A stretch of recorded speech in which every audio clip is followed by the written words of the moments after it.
कि हो सकता है किसी कारण से आप उदास हो रखे हो सकता है कोई आपके जीवन में कुछ ऐसी बात हो गई जिसके कारण आप निराश हो गए हैं, आप उदास हो गए हैं और आप मायूस हो रखे हैं और अपने दिनों को ऐसे ही व्यतीत कर रहे हैं।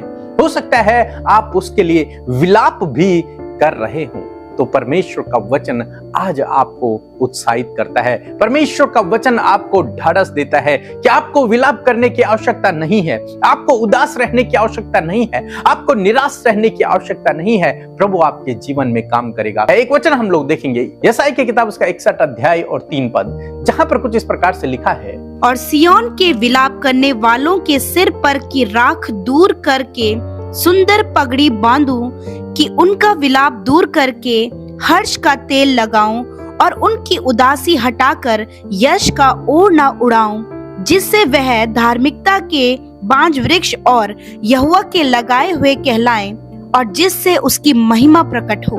आमीन। दोस्तों, यहाँ पर परमेश्वर का वचन कहता है कि मैं विलाप करने वालों के सिर से उनकी राख को दूर करके उनके सिर पर एक सुंदर पगड़ी बांधूंगा।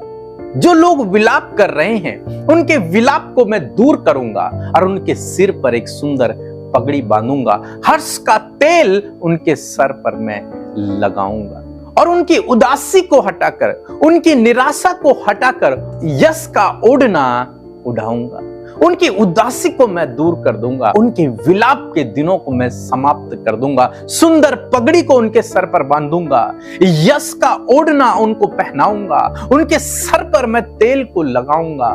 परमेश्वर ऐसा ही आपके जीवन में भी करेगा।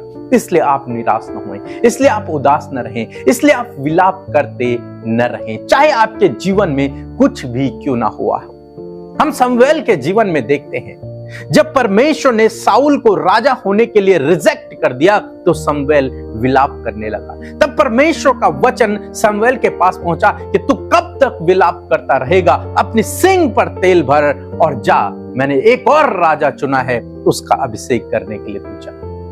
परमेश्वर के पास आपके लिए योजनाएं हैं, परमेश्वर के पास आपके लिए उत्तम योजनाएं हैं, बेहतर योजनाएं हैं। यदि आप उस पर भरोसा रखते हैं तो आपको उदास रहने की आवश्यकता नहीं।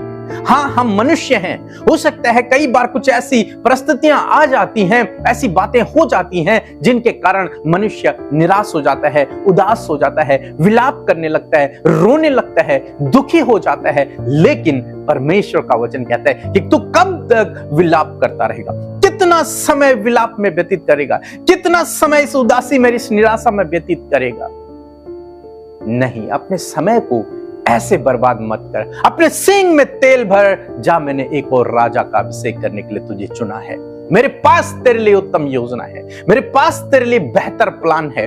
तू निराश मत हो, तू उदास मत हो, तू विलाप मत कर, तू आंसू मत बहा, परमेश्वर पे भरोसा रख, वो तेरे जीवन में काम करेगा, उसके पास तेरे लिए उत्तम योजना है। सो प्रभु आपको इस वचन के द्वारा बहुतायत से आशीष दे।